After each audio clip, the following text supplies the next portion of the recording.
Cuando una persona viene con una necesidad en su vida, cuando una persona viene con una necesidad, ya sea de salud, de sanidad, de un problema en el matrimonio o todo esto, y se acerca al cristiano, se acerca a una iglesia, muchas personas son tentadas a decirle así, decirle, ven a Cristo y todos tus problemas serán resueltos. Esa es la manera en que algunos contestan. Pero esa es una manera equivocada de responder a esa necesidad de esta persona. Obviamente eso es falso.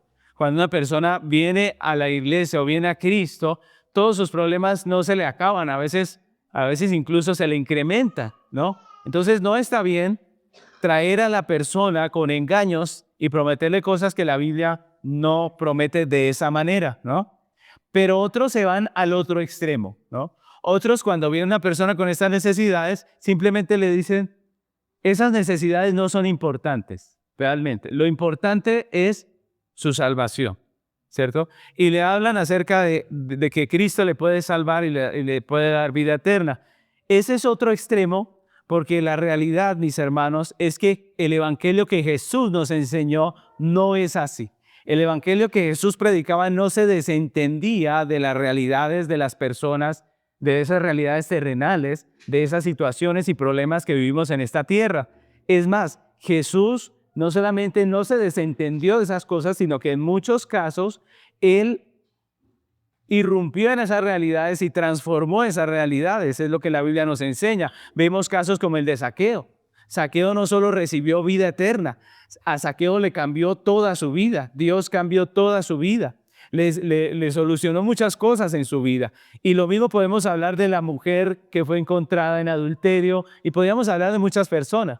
Es decir, tampoco podemos desconocer las realidades de las personas y decir, lo importante es que usted vaya al cielo. No, eso no es así de sencillo. La pregunta es, ¿cómo debemos entonces entender bíblicamente los problemas presentes de las personas que nos rodean? ¿Cómo deberíamos entenderlos?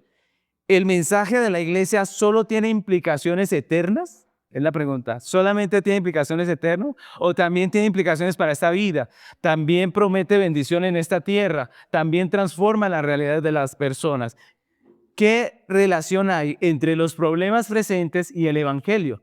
De eso vamos a hablar hoy, si el Señor nos lo permite. El estudio de hoy nos presenta un caso muy apropiado, muy relacionado con esto que estamos hablando, que nos ayuda a conocer bien cómo funciona el asunto y a entender o a responder estas preguntas. Y continuamos hoy con nuestra serie expositiva del libro de los Hechos, titulado Jesucristo obra a través de su iglesia. Y hoy vamos a estudiar el capítulo 3 de Hechos, que ya leímos completo, y la enseñanza de hoy se titula Un enorme privilegio. Un enorme privilegio. Vamos a comenzar leyendo los primeros versículos de este capítulo 3. Vamos a leer del 1 al 6, dice la palabra.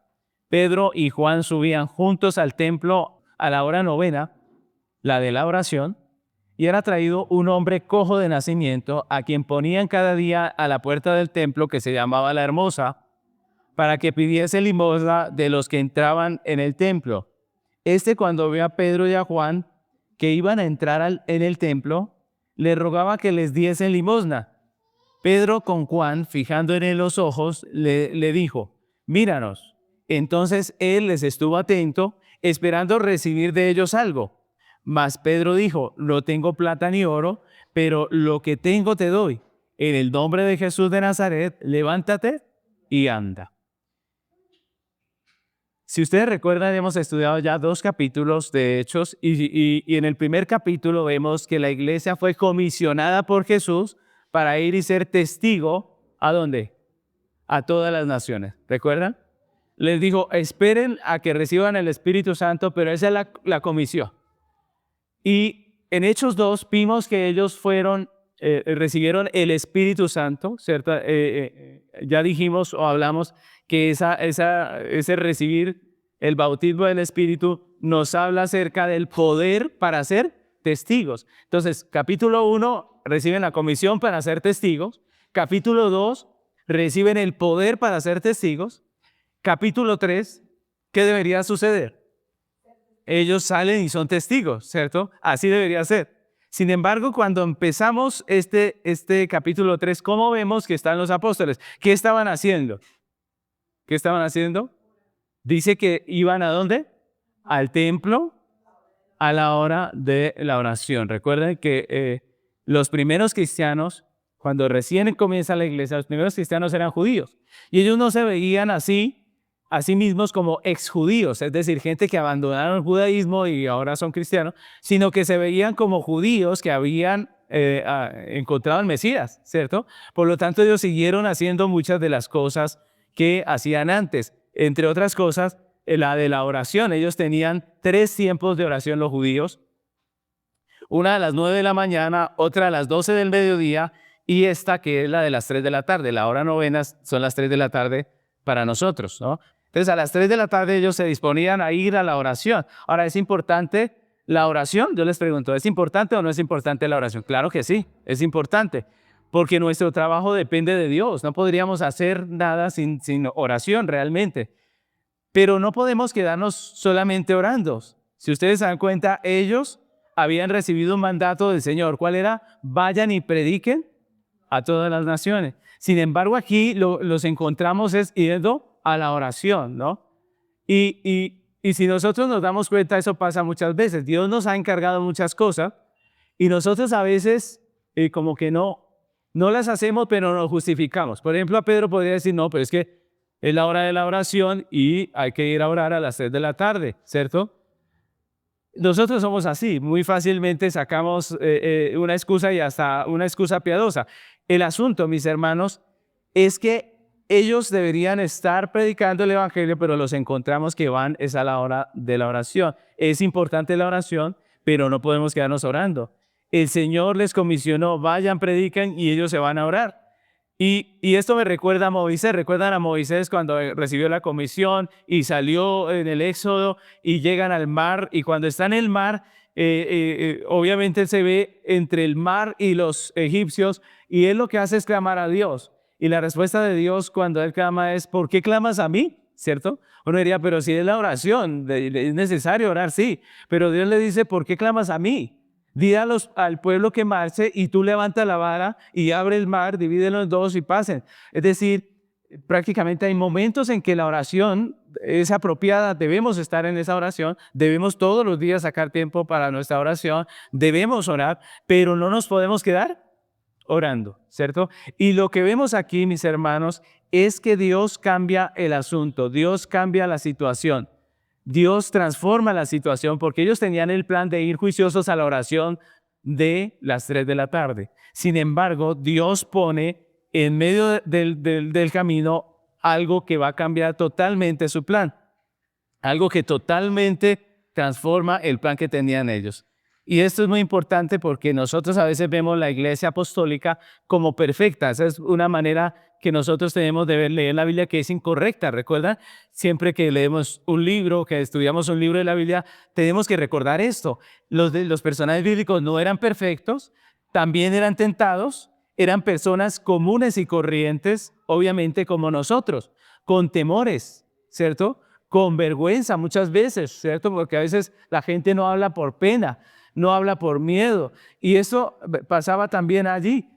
Eran personas comunes y corrientes que tenían también pecado, que también eran tercos en algunas cosas, también eran débiles, pero aún así, aunque eran personas comunes y corrientes, en su soberana gracia a Dios le plació usar sus vidas para hacer todo lo que vemos en el libro de los Hechos.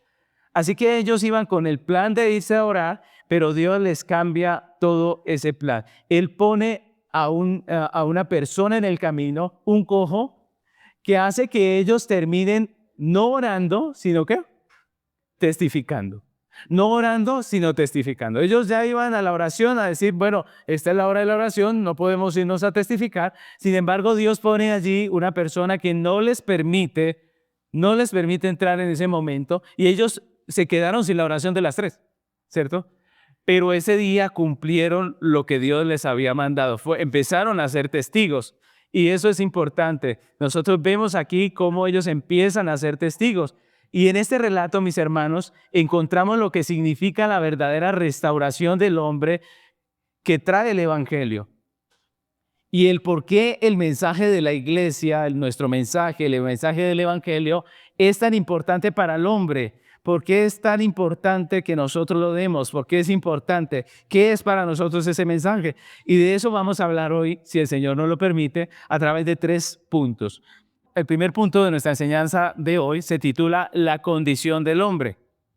El capítulo 3 nos presenta principalmente a un hombre cojo y yo quiero que nosotros estemos atentos a lo que dice acerca de ese personaje, porque los detalles que Dios pone en ese punto no son casualidad. Cada detalle que Dios pone en la Biblia no es casualidad. Primeramente, el texto deja claro que este era un hombre cojo de nacimiento. Es decir, este no fue una persona que se cayó o se tropezó, algo le pasó, un accidente laboral o algo y quedó cojo. No, este hombre era cojo de nacimiento. Es decir, toda la gente, todos sus vecinos ya lo conocían. Él era el cojo, ¿cierto? El que nació así, el que mendigaba porque era cojo. Otra cosa que vemos aquí, otro detalle que nos cuenta Lucas, es que había una puerta del templo que le llamaban la Hermosa porque era muy grande, su material era brillante, de tal manera que la puerta era muy hermosa y por eso se llamaba la puerta de la Hermosa. No es el templo el que se llamaba la Hermosa, es la puerta la que se llamaba la Hermosa. ¿Por qué le llamaban así? Porque era hermosa realmente, era grande, imponente, brillante, preciosa. Y en esa puerta los amigos, los compañeros de la persona que estaba lisiada de sus pies, le llevaban a ese lugar para que él pudiera mendigar, ¿cierto? Para que él pudiera pedir monedas allí, pedir algo de dinero de las personas. Y el asunto es que él se hacía allí en esa puerta para pedir limosna. ¿Y por qué, mis hermanos? Porque ser cojo en ese tiempo no era como ser cojo en este tiempo, ¿no? Es decir, hoy en día existe la seguridad social, existen muchas cosas, muchas leyes incluso que favorecen a las personas que están lisiadas de cualquier parte de su cuerpo, de tal manera que ellas pueden trabajar. Hay personas con muchas discapacidades que hoy en día tienen su buen empleo porque sencillamente hasta el gobierno impulsa el trabajo de estas personas. Hoy en día es diferente la situación, pero en el tiempo de este hombre, todos los trabajos eran de fuerza, todos los trabajos requerían de fuerza, de movilidad, y ser cojo era no servir para mucho en ese tiempo. Es decir, no podía él ocupar alguno de esos lugares en el trabajo para poder sustentarse. ¿Qué hacía este hombre? Sencillamente, pues, buscar cómo tener su sustento y por eso él mendigaba, depender de la limosna. La discapacidad era vista también como una maldición. Ustedes saben que las personas son supersticiosas y en ese tiempo eran vistos como personas como de menor valor en la sociedad, eran discriminados porque tenían ciertos defectos. Y por esa marginación los cojos siempre no entraban al templo, sino que se hacían afuera en la puerta y vivían de la misericordia de los demás. Ahora, este capítulo no solamente nos habla del cojo, también nos habla de las personas. Nos habla también acerca de la iglesia, por ejemplo, de Pedro y de Juan, que representan la iglesia, y de los habitantes de Jerusalén, que no eran creyentes precisamente en Cristo, y que van a recibir un mensaje ese día. La iglesia había sido comisionada para ser testigo precisamente porque el ser humano está en una condición muy parecida a la del leproso. Miren esto. El ser humano está en una condición que es muy parecida a la del leproso. Esa es una realidad. ¿En qué sentido, mis hermanos? En que la condición del hombre, no estamos hablando física, porque obviamente no todos los hombres están cojos, pero sí en su realidad está muy lisiado, está que no puede. ¿Y en qué sentido? Pues primeramente el cojo era cojo de nacimiento, ¿recuerda? Lo mismo la Biblia nos habla acerca del hombre que desde la caída, mis hermanos, desde que Adán y Eva pecaron en el huerto, se encuentra en la condición de muerte espiritual. Es lo que la Biblia nos enseña. Nuestros primeros padres pecaron y el pecado pasó a todos nosotros. De ahí en adelante todos pecamos y esa es una realidad. ¿Desde cuándo somos pecadores? Dice la Biblia que de nacimiento, desde que nacemos somos pecadores. Estamos inclinados hacia el pecado, deseamos el pecado y prácticamente todo el tiempo estamos haciéndolo mal. Y esa es una realidad terrible en la vida del hombre, así como la realidad del cojo era terrible. Ahora, necesitamos también considerar que este cojo vivía de esa realidad, vivía en esa realidad. Él era lisiado, él era cojo de nacimiento. Y la Biblia nos habla de esta realidad, por ejemplo, en Efesios 2, del 1 al 3. Nos habla acerca de la realidad del hombre, de que nacemos con una naturaleza pecaminosa en nuestra alma que nos impide vivir para Dios, acercarnos a Dios, y esa es una realidad. Efesios 2, del 1 al 3 dice la palabra. Y Él os dio vida a vosotros cuando estabais muertos en vuestros delitos y pecados, en los cuales anduvisteis en otro tiempo, siguiendo la corriente de este mundo, conforme al príncipe de la potestad del aire, el espíritu que ahora opera en los hijos de desobediencia, entre los cuales también todos nosotros vivimos en otro tiempo, en los deseos de nuestra carne, haciendo la voluntad de la carne y de los pensamientos, y éramos por naturaleza hijos de ira, lo mismo que los demás. Esa es la realidad del hombre. El hombre está en pecado desde su nacimiento. Tiene esta realidad desde su nacimiento. El salmista lo expresa también en el Antiguo Testamento, en el Salmo 51:5, donde él dice acerca de sí mismo, él dice, he aquí en maldad he sido formado y en pecado me concibió mi madre. Desde el nacimiento, nosotros somos desde el vientre, nosotros somos pecadores después de la caída. Otra cosa en la que se parece la condición del hombre a la del cojo es que el cojo estaba fuera del templo. Él estaba allí cerca del templo, pero estaba fuera, en la puerta, sin acceso a la comunión con Dios y no podía entrar, no podía. La Biblia nos enseña que el hombre pecador está separado de Dios por su pecado. Él vive afuera, siempre todo, si ustedes recuerdan el templo, el tabernáculo, lo que mostraba era la realidad del hombre. El hombre no podía entrar, siempre estaba afuera porque había pecado. El profeta Isaías dice acerca de esto en Isaías 59:2, dice, Isaías 59:2 dice, pero vuestras iniquidades han hecho división entre vosotros y vuestro Dios, y vuestros pecados han hecho ocultar de vosotros su rostro para no oír. Claramente nos muestra el profeta que hay una división, una separación del hombre, de Dios y del hombre por causa del pecado del hombre, ¿no? El hombre rompe su comunión con Dios y hay una separación. El cojo no podía caminar, no podía entrar por sí mismo al templo. Y de la misma manera, la Biblia nos enseña que el pecador no puede acercarse a Dios por sus propias fuerzas, no puede acercarse a Dios por sus méritos, está espiritualmente incapacitado. El cojo dependía de la limosna de otros, de la ayuda de otros para desplazarse hasta ese lugar. Y nosotros dependemos absolutamente de la misericordia y la gracia de Dios para poder arrepentirnos y acercarnos a Dios. Es la única manera, es decir, en nuestras propias fuerzas nosotros no podemos, nosotros somos pecadores y es lo que la Biblia enseña. Por ejemplo, Romanos 3, del 10 al 12, miren lo que dice aquí.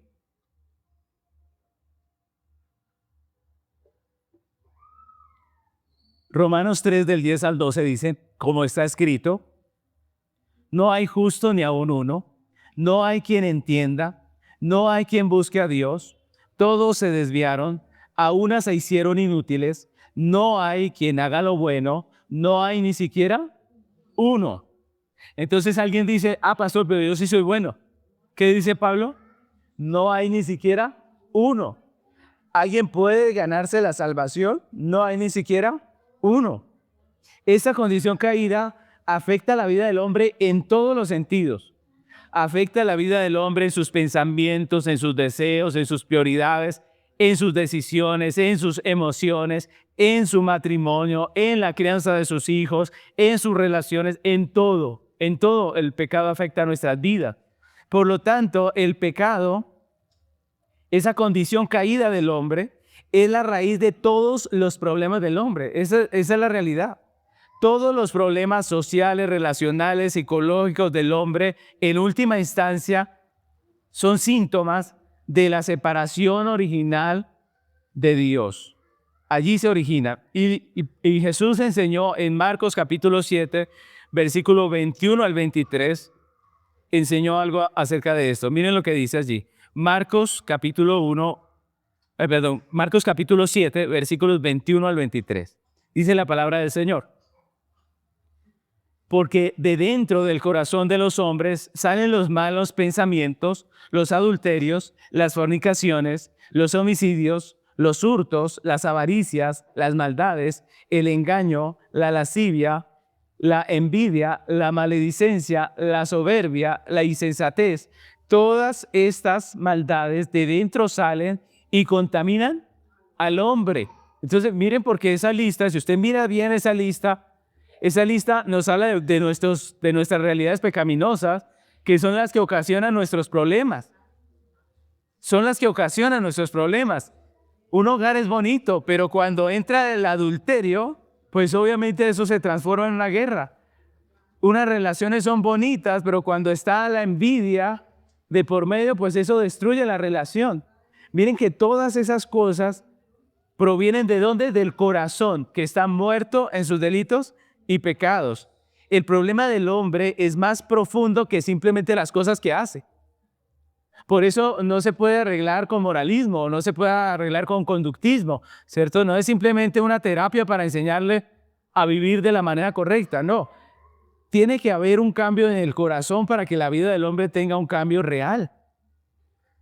Mis hermanos, el problema del hombre es más profundo que sus acciones. El problema está en su corazón, está en su separación de Dios, en su corazón pecaminoso, en su condición caída. Todos sus males provienen de allí.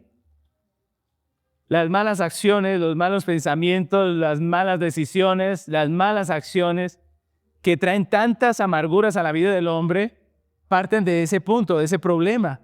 Y ahí es donde viene nuestro segundo punto, que se titula Lo que cree necesitar. Así se titula, Lo que cree necesitar. La pregunta es, ¿qué cree necesitar el hombre? No qué necesita, sino qué cree necesitar el hombre.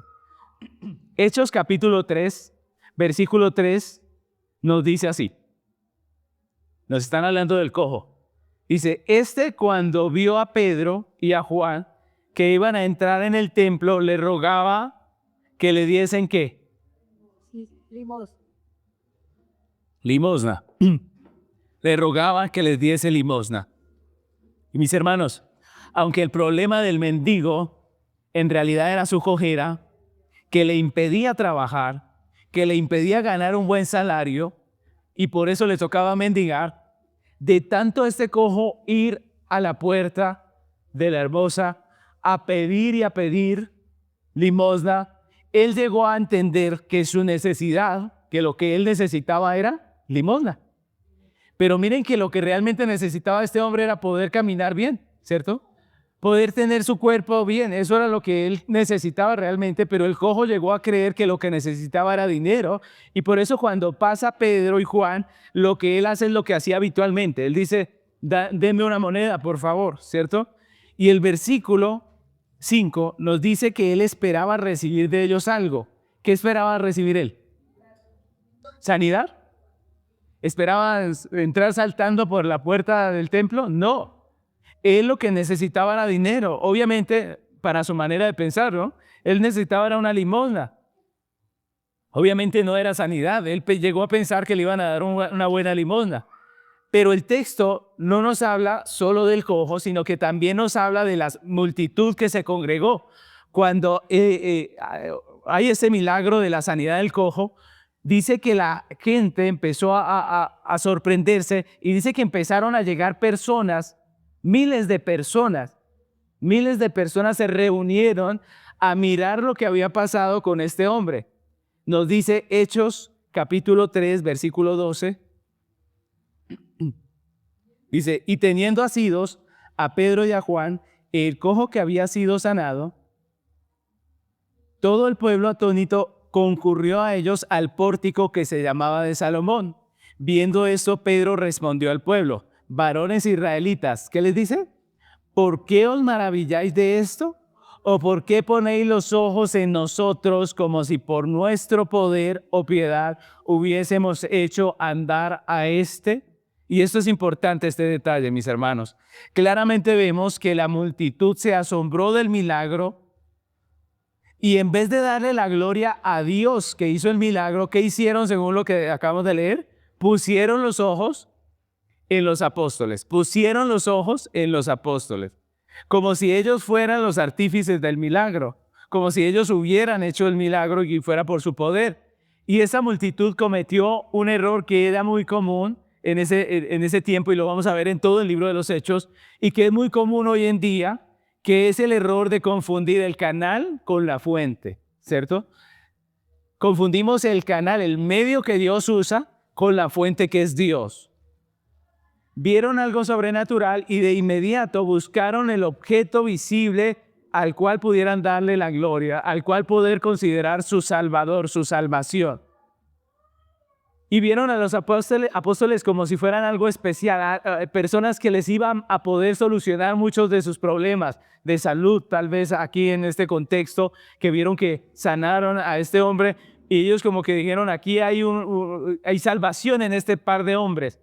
Mis hermanos, y el texto dice cómo ellos manifestaron de alguna manera, no dice exactamente la forma en que lo hicieron, pero ellos manifestaron ese deseo en su corazón de que ellos fueran salvación, de que ellos pudieran ser los héroes del asunto, que Pedro tuvo que reprenderlos, que amonestarlos.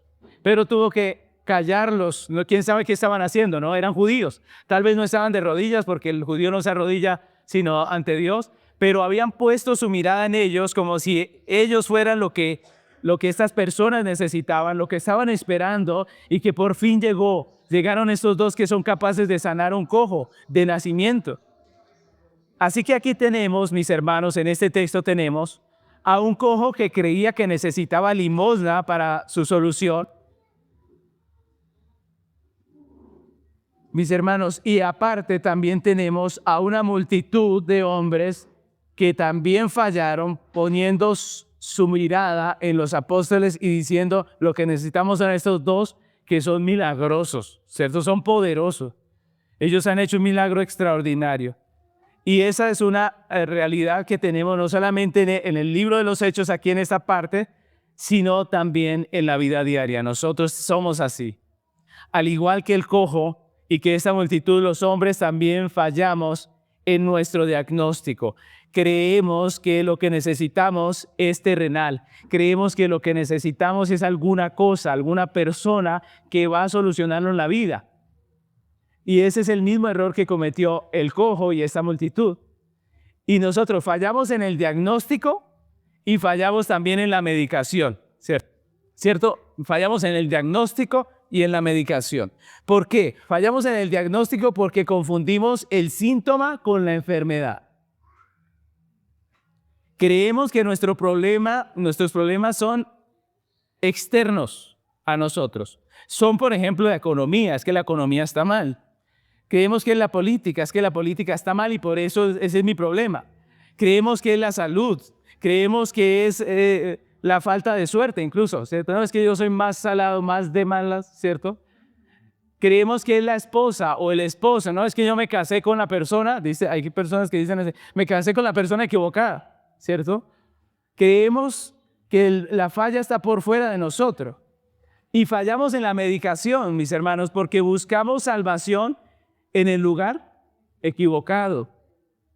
Como el cojo buscamos limosnas para calmar nuestra conciencia, como la multitud ponemos los ojos en lo que no es Dios, en religión, en moralismo, en el éxito, en la validación humana, en rituales, en legalismo, en muchas cosas que no son Dios.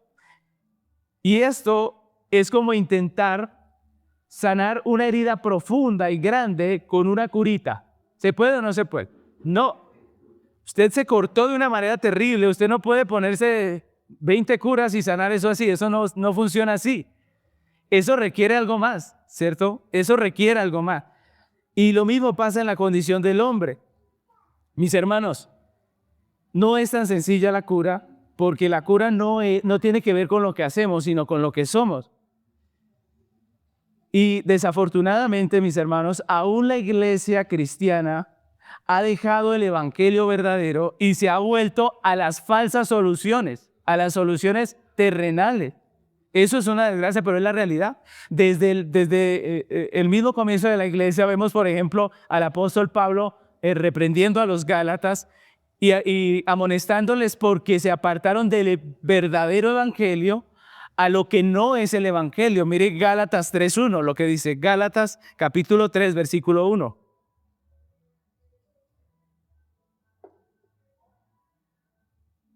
Dice la palabra del Señor: oh Gálatas insensatos, ¿quién os fascinó para no obedecer a la verdad? A vosotros, ante cuyos ojos Jesucristo fue ya presentado claramente entre vosotros como crucificado. Los Gálatas se apartaron de Cristo y empezaron a buscar otra vez, se volvieron a la ley, a la doctrina legalista. Y aunque nosotros estamos más de 2000 años después de todo esto, nosotros somos iguales, como la iglesia de los Gálatas, que dejaron el evangelio y se volvieron al legalismo, mis hermanos. Nosotros también buscamos nuestras propias soluciones y nos apartamos del evangelio bíblico. Por ejemplo, la doctrina de la salvación por obras es algo muy similar a lo que hicieron los Gálatas. ¿Cuántas iglesias se han apartado de Cristo como la única razón de nuestra salvación y abrazaron un evangelio de obras? Eso es apartarse de la verdad, de apartarse del evangelio. La doctrina de la prosperidad, que pone los ojos en los bienes como si en ellos tuviésemos la solución, como si ellos fueran los que le dieran sentido a nuestra vida. El dinero, las posesiones.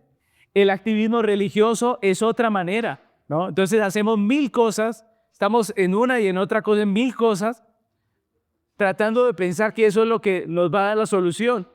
La idolatría a los pastores. Hay personas que idolatran a su pastor y creen que si no es su pastor, ellos no van a ningún lado.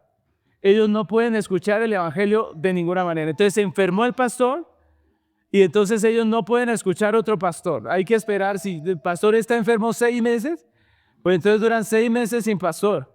Porque al único que quieren escuchar en la vida es a su pastor, porque él es el único que tiene la verdad. Eso es idolatría y eso no está bien, ¿cierto? Eso no está bien. Y más adelante veremos por qué no, más adelante en nuestro estudio de Hechos. Así que, mis hermanos, nosotros buscamos también nuestras propias soluciones. Y desafortunadamente, mis hermanos, en muchas iglesias el tema ya no es Cristo, sino la plata y el oro que buscaba el mendigo. ¿Recuerdan qué dijo Pedro? Dijo, no tengo plata ni oro. Hoy en día la predicación es plata y oro. Se ha cambiado el mensaje. Y por eso vamos a nuestro último punto, que se titula lo que realmente necesita. Lo que realmente necesita. Y aquí la pregunta es, ¿qué es lo que realmente necesita el hombre? Por último, el capítulo 3 nos muestra que Dios, a través de la iglesia, en este caso representada en Pedro y en Juan, le ofrece a los hombres no lo que ellos piden.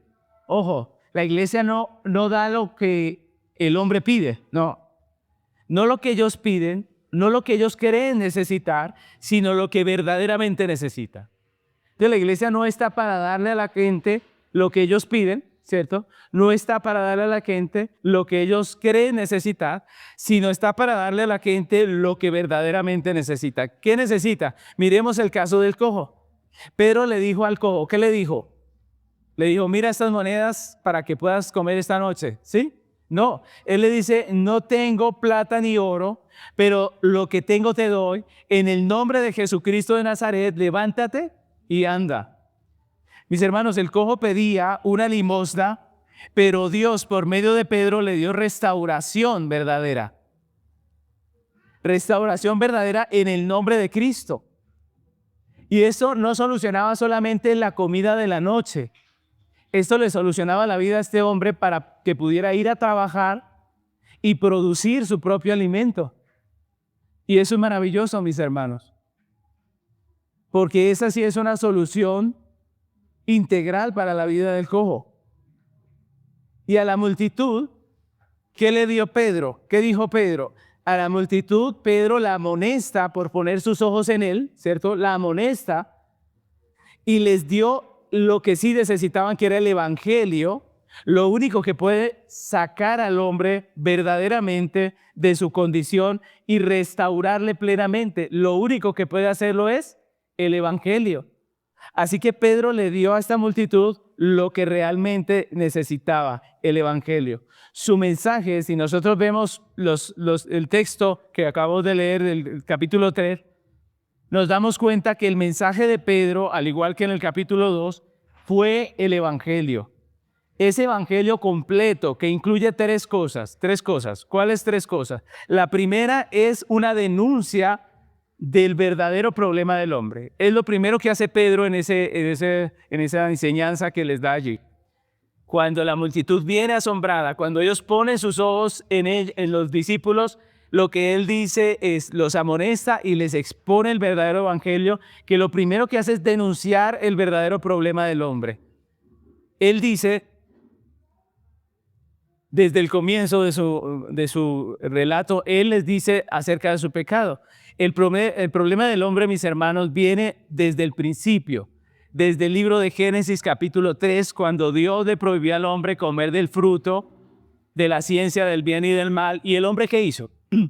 Dice la Biblia que lo comió, se rebeló y comió de ese fruto que no debía.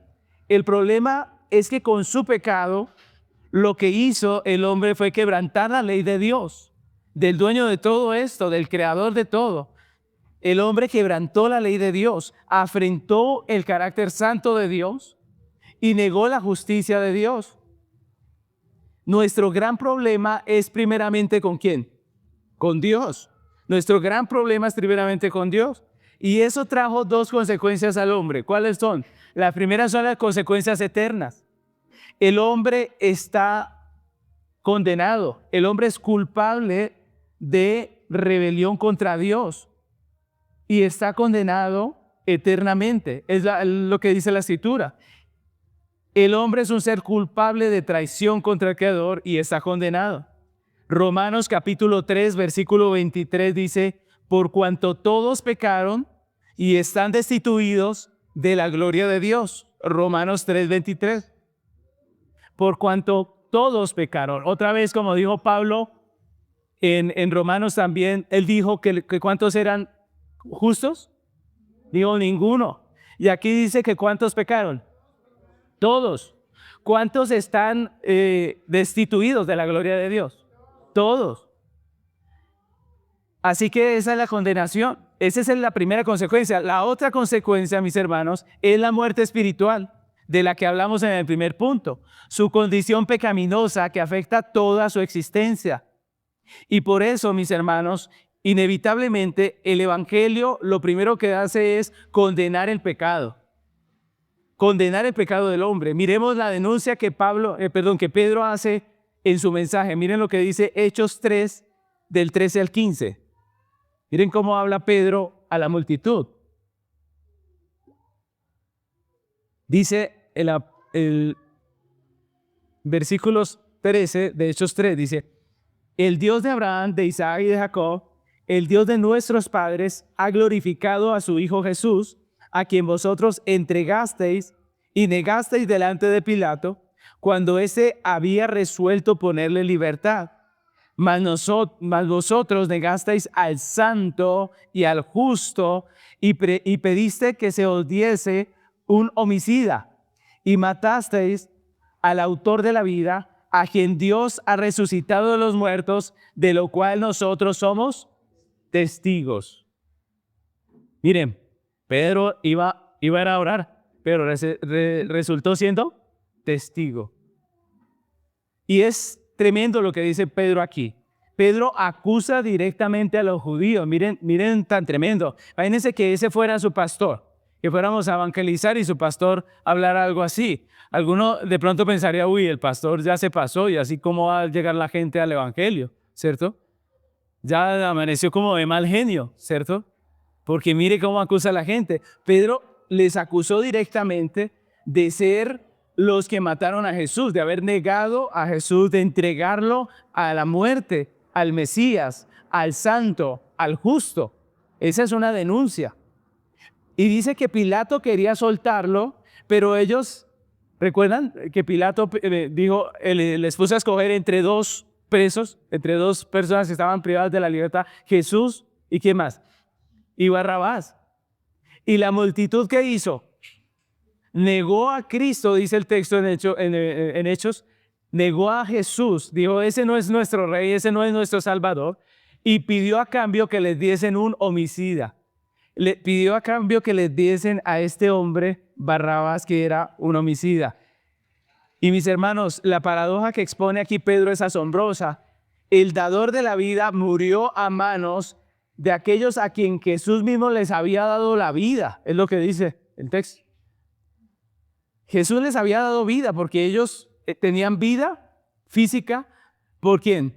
Por Jesús. Pero ellos decidieron matar al autor de la vida, dice el texto. Y nosotros podíamos escandalizarnos de esto y decir, qué gente tan terrible.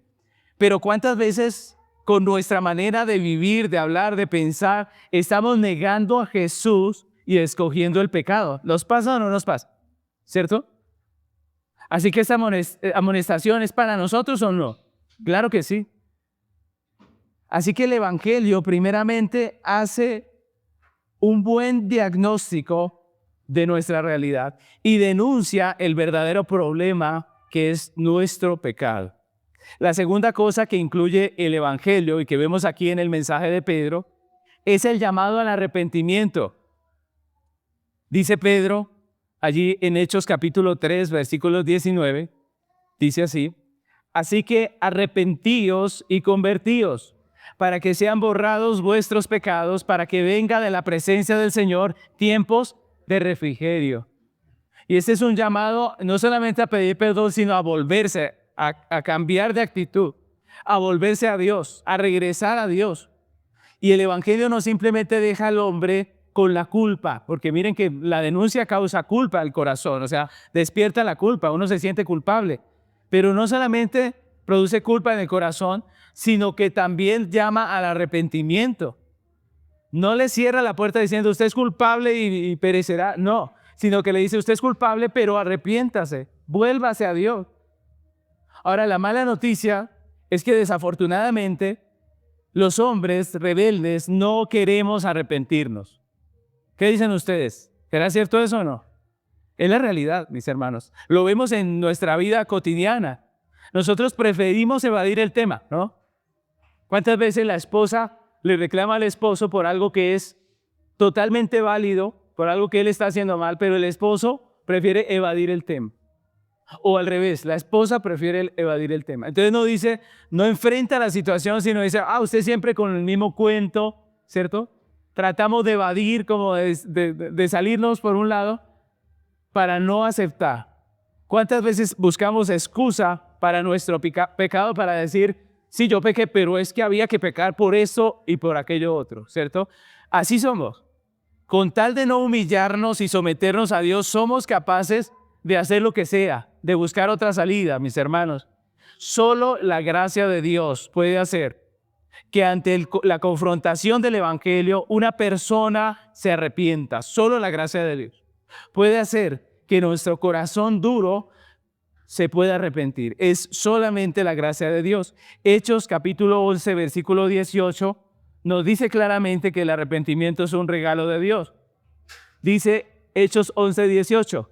Entonces, oídas estas cosas, callaron y glorificaron a Dios, diciendo, de manera que también a los gentiles ha dado Dios arrepentimiento para vida. ¿Quién da el arrepentimiento para vida? ¿Por qué el hombre no se arrepiente? Porque él es pecador, porque ama su pecado. ¿Recuerdan qué dice la Biblia? Dice que, ¿cuál es la condenación? que la luz vino al mundo y los hombres amaron más las tinieblas que la luz porque sus obras eran malas. Mis hermanos, el arrepentimiento es un regalo de la soberana gracia de Dios. Y la tercera cosa que incluye el Evangelio es un llamado a la fe solo en Cristo. Eso es parte del Evangelio. La parte más importante, podríamos decir, del Evangelio es el llamado a la fe solo en Cristo. Hechos capítulo 3, versículo 16. Miren lo que dice Pedro en su mensaje. Dice, Hechos 3, 16. Y por la fe en su nombre, a quien vosotros veis y conocéis, le ha confirmado su nombre, y la fe que es por él ha dado a este hombre completa sanidad en presencia de todos vosotros. Miren que Pedro dice que es la fe. Pedro está animando a las personas a creer. Todo el mensaje de Pedro a partir de ahí fue acerca de Cristo, de que Cristo es el Mesías. Recordemos que él está en Jerusalén, en el templo. La mayoría de las personas que están ahí son judías de fe, ¿cierto? De doctrina son judías. Así que él les habla a ellos del Mesías. Dice, él es el Mesías prometido desde Génesis, la simiente de Abraham en quien serían benditas todas las naciones de la tierra. El profeta que prometió Moisés también le recuerda esa profecía. El Salvador de quien hablaron todos los profetas en el Antiguo Testamento. Hechos capítulo 3, versículo 25, miren lo que dice. Vamos a leer hasta el 26. Dice, vosotros sois los hijos de los profetas y del pacto que Dios hizo con nuestros padres diciendo a Abraham, en tu simiente serán benditas todas las familias de la tierra. A vosotros primeramente Dios, habiendo levantado a su Hijo, lo envió para que os bendijese a fin de que cada uno se convierta de su maldad. Es en Cristo, solamente en Cristo. Es la fe en Él, en la que nos hace convertirnos de nuestra maldad. El único en quien verdaderamente hay salvación y restauración completa para el hombre es Jesucristo. Es Jesucristo. El Evangelio no habla solo de la eternidad. No es solamente un boleto para la eternidad, mis hermanos. El Evangelio es integral. El Evangelio transforma la vida del hombre porque va al foco de todo eso, al problema principal del hombre, que es su pecado. Va al punto central del problema del hombre. Jesucristo, con su muerte en la cruz, lo que hizo fue restaurar el honor santo de Dios, satisfacer su justicia y poner en alto su ley. Eso fue lo que hizo Jesús. Nosotros habíamos afrentado la ley de Dios, habíamos violado la ley de Dios, ofendido su santidad, su justicia, y Jesús pagó en la cruz eso. El ofendido quedó satisfecho, el ofendido que era Dios quedó satisfecho. ¿Para qué? Para que nosotros pudiésemos recibir perdón de pecados, reconciliación, vida eterna, para que nosotros podamos recibir justificación, reconciliación con Dios. De tal manera que podamos nosotros ser salvos de la condenación, pero además también ser libres del pecado. Miren que es integral. No solamente tenemos una eternidad gloriosa, sino que tenemos un presente en libertad, es lo que dice la Biblia. En Cristo tenemos un nuevo corazón para que, dependiendo de la independencia de Cristo, podamos cada día ser santificados. Y esa vida en santificación es la que transforma nuestra realidad. Miren que no es entonces tan fácil como decirle a la gente, venga a Cristo que todos sus problemas serán resueltos. No, porque la persona no se le va a arreglar todo simplemente viniendo a Cristo. Él tiene que venir a Cristo y crecer, creer en lo que dice la Escritura, crecer en la doctrina, aprender a hacer morir lo terrenal en su vida, cambiar su vida, no por su propia fuerza, sino por el Evangelio de Jesucristo. Ser santificado, y en la medida que somos santificados, nuestra vida va a cambiar, va a ser transformada. Cuando Jesús salvó a Zaqueo, al cobrador de impuestos, no solo le da vida eterna, sino que transforma su vida. La razón de su vida ya no era el dinero, sino Jesucristo. Y eso, mis hermanos, le transformó. Ya no robaba a sus vecinos, antes les colaboró, les ayudó. Y eso obviamente transformó su relación con su entorno, con sus vecinos. Cambió muchos de sus problemas que tenía, que no podía relacionarse con nadie, y ahora no era el ladrón, ahora era el buen vecino, ¿cierto? ¿Cambia Dios la realidad de nuestras vidas? ¿Puede cambiar Dios la realidad de nuestras vidas, o Dios simplemente se encarga de nuestra alma y el resto, tranquilos? No, soporten todo eso y en el cielo recibiremos recompensa. No, la vida cristiana transforma nuestra realidad presente, transforma nuestra situación actual, mis hermanos. Lo mismo hizo Jesús con la samaritana, ¿recuerdan? Lo mismo hizo Jesús. ¿Recuerdan a la que le dijo, no, tú no tienes un marido, sino que has tenido varios y el que tienes todavía tampoco es tu marido? ¿Cambió Dios la realidad de ella? Claro. ¿La transformó? Claro que sí. Lo mismo el ladrón en la cruz. Es decir, la vida cristiana es un transformar, es un cambio. Dios obra ese cambio en nuestras vidas. El Evangelio no solo trae al hombre vida eterna, sino también tiempos de refrigerio, como dijo el apóstol. Vida nueva que produce un buen fruto. Vida nueva que produce un buen fruto. Así que eso opera para todo lo que es nuestra vida. Para todo. Si tenemos problemas en nuestra vida, debemos ver cuál es el verdadero problema. Por ejemplo, si en nuestro hogar hay contiendas, el problema no es la esposa o el esposo, que hay gente que dice, el problema es que mi marido es terrible, dice la mujer. El hombre dice, es que mi mujer usted no la conoce, pastor, si usted la conociera, ¿cierto? El problema es ella. Pero la Biblia dice que no es ella o él específicamente, sino el pecado que hay en los dos. Lo que daña el matrimonio es el pecado que hay en los dos. Esa es la realidad. La solución no es el divorcio. La solución es lo que dijo Pedro, el arrepentimiento. Yo quiero arreglar mi hogar. ¿Cuál es la solución? El arrepentimiento. ¿Por qué la gente busca soluciones fáciles? Porque no quiere afrontar la realidad, que es un pecador y que es por su pecado que está destruyendo su vida, su hogar, su familia, sus relaciones, sino prefiere decir, esto es brujería o esto es no sé qué, esto es porque aquel tiene la culpa. Es preferible, es más fácil que decir, yo tengo la culpa, yo soy pecador, lo estoy haciendo mal, estoy ofendiendo a mi esposa, la trato mal, no soy responsable. Es más fácil echarle la culpa a otro. Pero el llamado del Evangelio es a que miremos nuestra vida, nuestro pecado. Mis hermanos, no es el pecado del esposo o de la esposa nomás, es el pecado de los dos. ¿Qué hacemos cuando tenemos problemas en el hogar? ¿Cuál pecado vemos, el nuestro o el del otro? El del otro. Generalmente las personas, ustedes escuchan en consejería siempre, el esposo tiene quejas ¿de quién? No de sí mismo, no dice pastor. Vengo porque yo soy un hombre insoportable. Vengo porque soy irresponsable, porque no hago nada, porque no. Él dice, es que vengo porque mi esposa es así. Y lo mismo la esposa llega diciendo, vengo porque mi esposo es así. Pero la Biblia nos dice que debemos mirar nuestra propia vida, nuestro propio corazón. No somos enemigos cuando somos casados, no somos enemigos el uno del otro. Más bien tenemos un enemigo en común. ¿Cuál es? El pecado. Y si lo entendemos y podemos trabajar los dos contra nuestro enemigo en común, no vamos a terminar en divorcio, vamos a terminar más unidos. Porque yo estoy orando por el pecado de mi esposa, porque sé quién es ella, sé que está viviendo y afrontando, y ella ora por el mío, porque sabe que yo también soy un pecador. No nos idealizamos, mis hermanos. A veces el peor error de la persona casada es creer que en su esposo o en su esposa está Dios. Es decir, que ellos son Dios. Eso es el peor error. Porque usted terminará odiando a esa persona. Usted terminará diciendo, esa persona no sirvió para nada. Porque ninguno puede ocupar el lugar de Dios. Ninguno. Es idolatría. Es idolatría. Y mis hermanos, la Biblia nos dice que el pecado es el problema.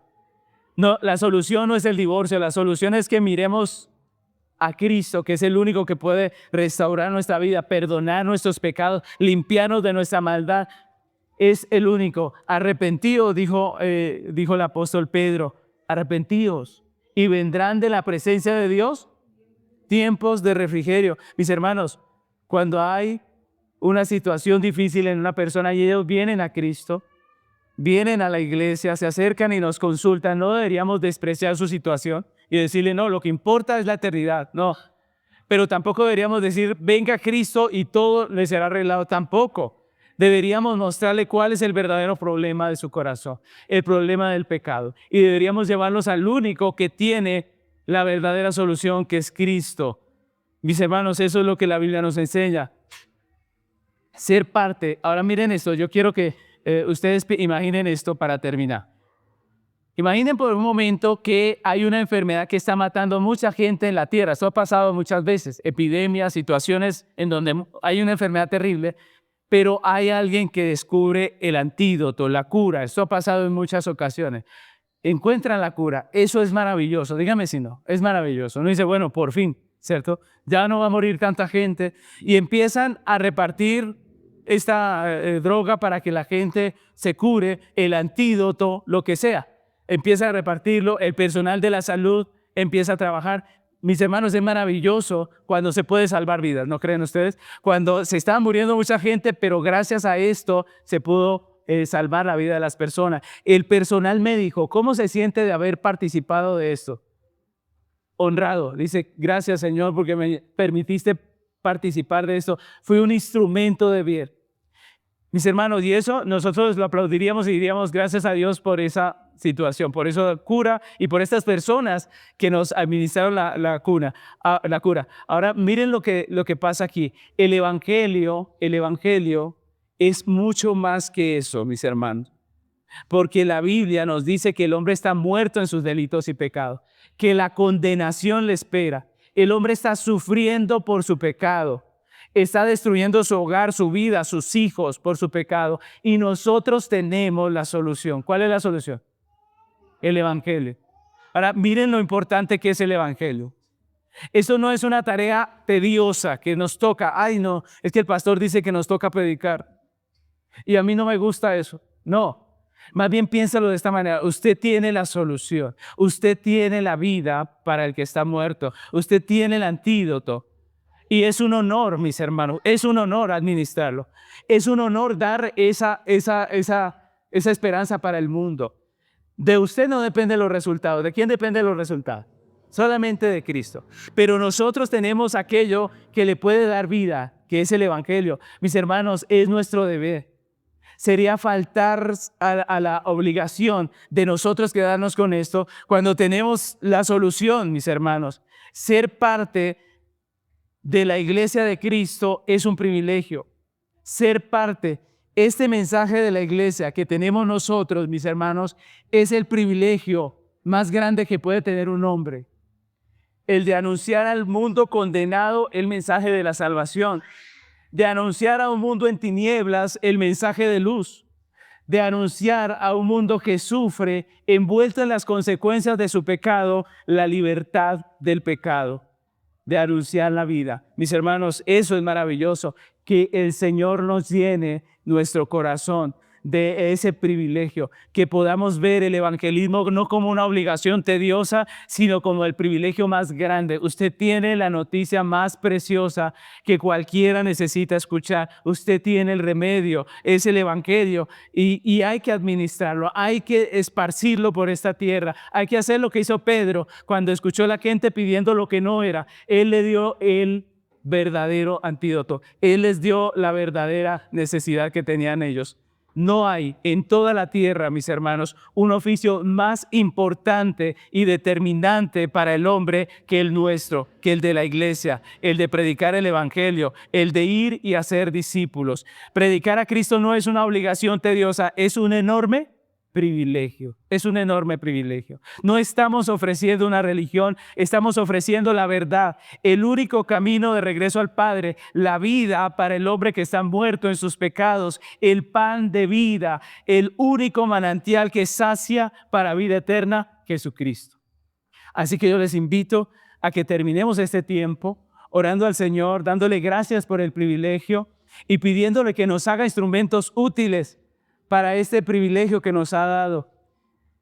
Acerquémonos a Él confesando nuestras debilidades.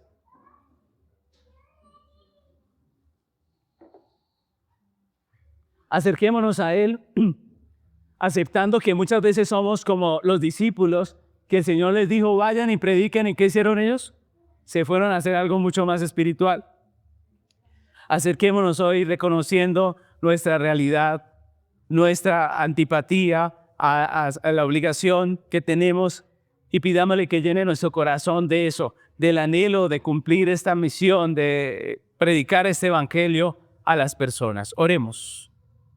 Señor amado, queremos hoy agradecer tu palabra que es bendita, que es viva y eficaz. Señor, gracias porque siendo nosotros pecadores y estando sumidos en nuestro pecado, equivocados en cuanto a nuestro diagnóstico y en cuanto a la solución, buscando en las limosnas del mundo, buscando entre las soluciones fallidas del mundo, a ti te plació revelarnos el evangelio. La única solución para el hombre y su problema. Gracias, Padre Celestial, porque tu evangelio no habla solamente de la eternidad. No solo habla de la vida eterna, habla de nuestra realidad presente. Gracias porque a través de él tú nos restauras de una manera integral, Señor. No solamente nos das vida eterna, sino vida nueva, vida abundante para vivirla, para la gloria tuya, para el bien de nuestro prójimo. Tú cambias nuestra realidad, cambias nuestros hogares, nuestra relación con nuestros hijos. Tu evangelio transforma nuestras realidades. Ayúdanos, Señor, hoy a arrepentirnos de nuestros pecados y a volver nuestra mirada a Cristo. Ayúdanos, Padre Celestial. Te rogamos, Señor, que ya que nos has dado el privilegio de predicar este mensaje, de tener el antídoto en nuestras manos, de tener la solución, Padre, ayúdanos a no ser negligentes. Reconocemos que hemos sido negligentes, reconocemos que muchas veces nos puede la pereza o el miedo o la cobardía, Señor, y no hacemos lo que debemos. Hoy te pedimos, Señor, como en la iglesia apostólica, danos, Señor, el poder ir y hacer este oficio que tú nos has dado, que no es un oficio tedioso, sino un privilegio. Ayúdanos a mirar la predicación del evangelio como algo maravilloso que tú nos has entregado. Permítenos verla como lo que es, Señor, ese manantial de vida que sacia para vida eterna, Señor. Te damos muchas gracias, Señor, y te pedimos, bendice a tu iglesia en el nombre de Jesús. Amén.